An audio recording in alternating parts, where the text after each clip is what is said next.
When I thought that The Heart of Christmas was a work of fiction, the tears were falling hot and fast down my face. And then when I found out that this was based on truth, I completely lost it. And I will be honest, my voice is still a little shaky. I have just finished watching it, and sometimes I like to sit with a film for a bit before I discuss it. Sometimes I am so overcome with emotion that I have to discuss it straight away, to sometimes purge those emotions, sometimes to allow those emotions to cycle through the motions. And that is definitely what's happening here. The Heart of Christmas I watched because, believe it or not, I was in the mood for a warm, fuzzy, light-hearted Christmas film, and I love Candace Bure, so I picked this one because I hadn't seen it. And sure, it's not very Christmassy. It's uplifting, but not in the usual fluffy Hallmark Lifetime Christmas spirit kind of way. It's heartbreaking, and I don't like watching sad films. So when I watch a sad film, it's usually accidentally, which is the case here. I didn't know that this was going to be an exceptionally painfully emotional but very moving and poignant film.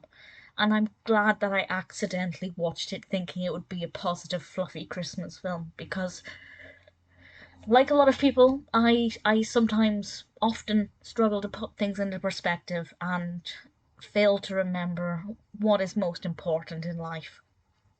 And this film really makes you, at least me, take the time to stop and think and work out what is actually important. Not just about being grateful for what you have, but also about what you're putting emphasis on. Because you can be grateful for something, but actually still neglect it. And I'm certainly very shameful of doing that. So The Heart of Christmas is a 2011 film directed by Gary Wheeler. As I said, it stars Candace Bure, but I'd say she's in less than half of the film. Our main protagonists are actually Julie Locke and Austin Locke, played by Jeanne, Neilson, and Eric J. Beck. And I apologize if my voice keeps breaking. It's very powerful. And Julie and Austin are the parents of Dax Locke, and when he was several months old, he was diagnosed with leukemia.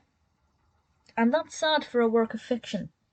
Bearing in mind, I didn't know this was a true story until the film ended, and it was difficult to deal with that realization. Part of me is kind of glad that I didn't know before watching it, because it would have made it all the more hard. But at the same time, finding out once the film finishes, it kind of hits you like a boulder, and it's such a shock to the system that is hard to deal with, and you go through all of the emotions again.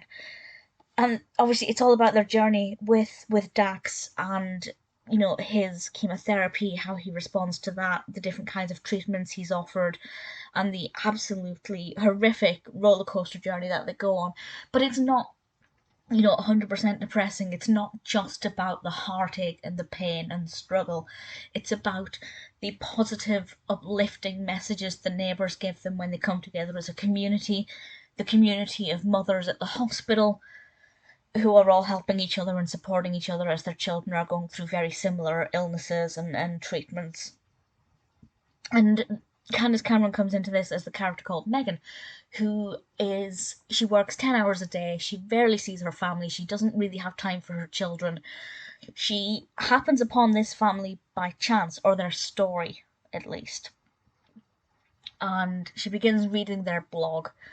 And as she's reading Julie's blog about her experience with Dax in the hospital, Megan begins to realise what the viewer is meant to realise.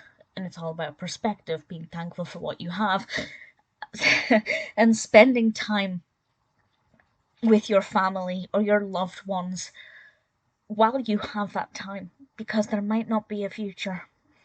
There's a line in this that Megan said that really resonated with me, and she was basically telling her children that she had to work hard so that she could put money away for them to have a future, a bright future.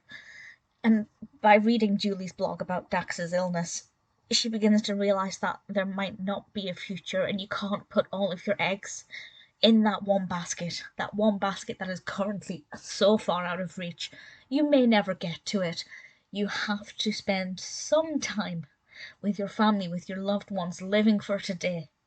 And unfortunately, I, like a lot of people, do not live for today. I do not know how to live for today.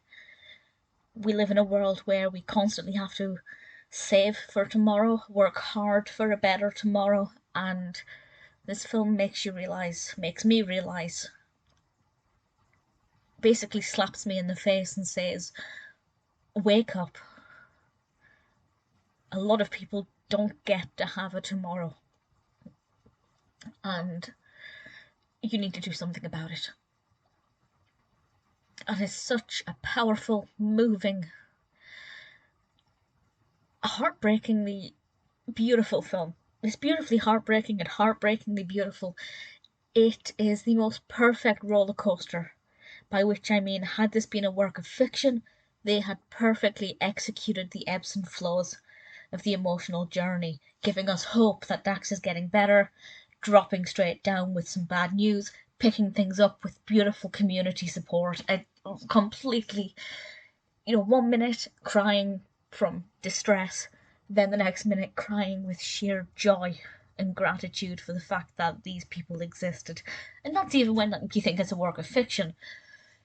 I think if I'd watched it knowing about Dax Locke and having been aware of his story, it would have been a much more painful experience, maybe a much more joyful experience as well, because it really is very moving. So it's not the film I thought it would be. It's not the film I wanted to watch. I was wanting a fluffy Christmas film that, was a cookie cutter of all the rest, and I could just put on and relax to and not pay much attention to. And what I got instead was a slap in the face, and I needed it. I recommend it thoroughly. Needless to say, I thoroughly recommend it. I won't ever watch it again. If it's on TV and I'm in a hotel and I'm on my room and I need to just distract myself, maybe I'll watch it. But it's a very powerful journey that this film takes you on. And it may not have been what I'd wanted, but The Heart of Christmas was exactly what I needed.